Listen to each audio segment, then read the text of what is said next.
दोस्तों, आज हम 12th बायोलॉजी का लेक्चर नंबर 4 लेकर के आए हैं।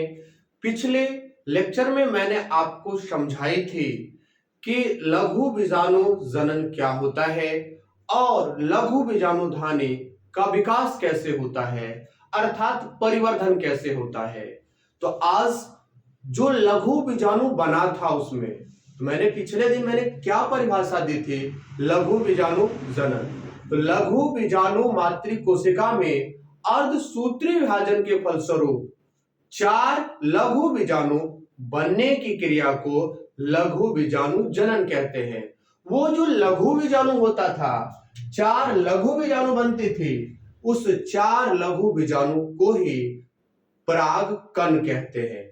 अब देखेंगे कि परागकण के अंदर होता क्या क्या है, परागकण कैसी संरचना है। परागकण नर युग्मकोद भेद होता है।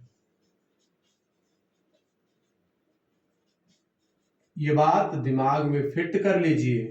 परागकण नर युग्मक नहीं है, परागकण नर युग्मक नहीं है, परागकण नर युग्मकोद भेद होता है।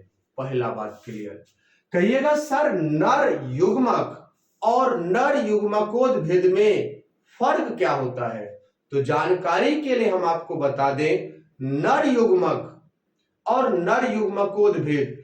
नर युग्मकोद भेद मतलब जिसमें युग्मक का निर्माण होता है। नर युग्मक मतलब एकल कोशिकीय संरचना, जबकि परागकण एकल कोशिकीय संरचना नहीं होगी, उसमें एक से अधिक नर युग्मक हो सकते हैं।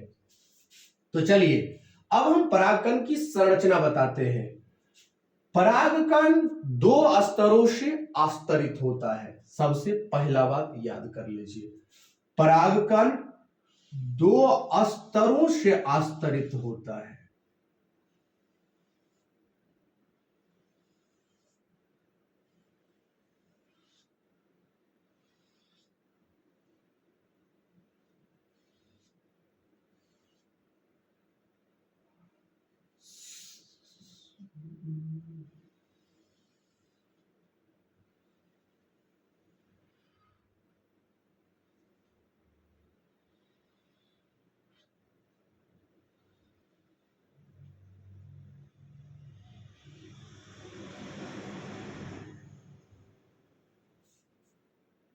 परागकण 2 स्तरों से आस्तरित होता है। सबसे बाहरी स्तर को बाह्यचोल, सबसे बाहरी स्तर को बाह्यचोल और आंतरिक स्तर को अंतःचोल कहते हैं।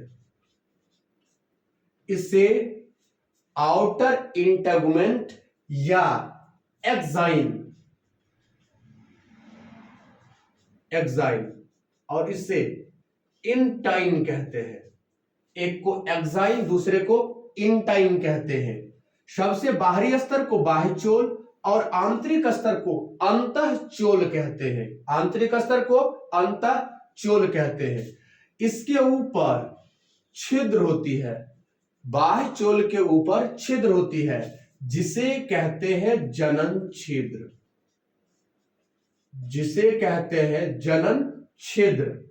बाहरी स्तर को बाह्यचोल, आंतरिक स्तर को अंतःचोल और बाह्यचोल पर छोटे छोटे छिद्र होते हैं। जिस छोटे छोटे छिद्र को जनन छिद्र कहते हैं। गौर से देखिएगा, बाह्यचोल जो परागकण का है, ये इसका जैविक अपघटन नहीं होता है और ये पादप जगत के सबसे कठोरतम पदार्थ स्पोरोपोलिनिन की बनी होती है। स्पोरोपोलिनिन की बनी होती है। पादप जगत की सबसे कठोरतम पदार्थ, hardest material of plant kingdom is called sporopollenin. अंतःचोल पेक्टोसेलुलोज की बनी होती है, पेक्टोसेलुलोज की बनी होती है। यहां तक क्लियर हो गया होगा। इसके अंदर 2 कोशिका होती है, एक बड़ी कोशिका, दूसरा छोटी कोशिका। एक बड़ी कोशिका होती है, दूसरा छोटी कोशिका।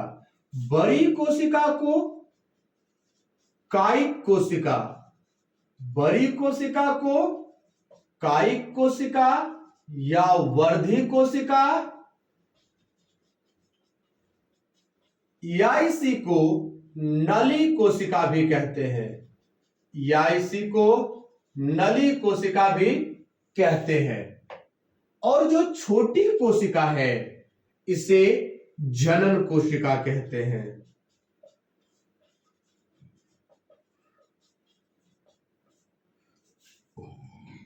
ये जो छोटी कोशिका है इसे जनन कोशिका कहते हैं। और ये जो छोटी कोशिका है यही विभाजित होकर के नर युग्मक बनाता है, यही विभाजित होकर के नर युग्मक बनाता है।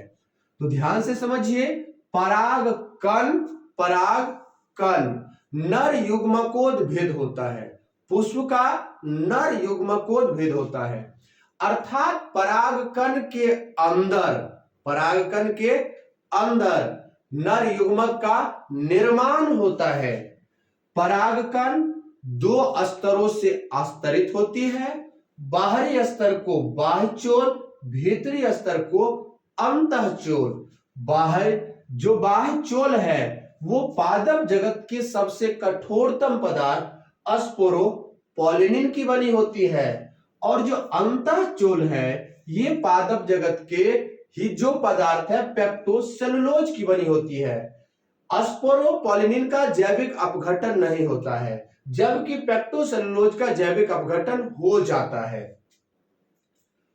इसके अंदर जो आपका परागकण है इसमें दो कोशिका होती है, एक बड़ी कोशिका, दूसरा छोटी कोशिका। बड़ी कोशिका को कायिक कोशिका या वर्धी कोशिका या नली कोशिका कहते हैं, छोटी कोशिका को जनन कोशिका कहते हैं। और बाह्य चोल पर एक छोटा छोटा छिद्र उपस्थित होता है जिस छिद्र को जनन छिद्र कहते हैं।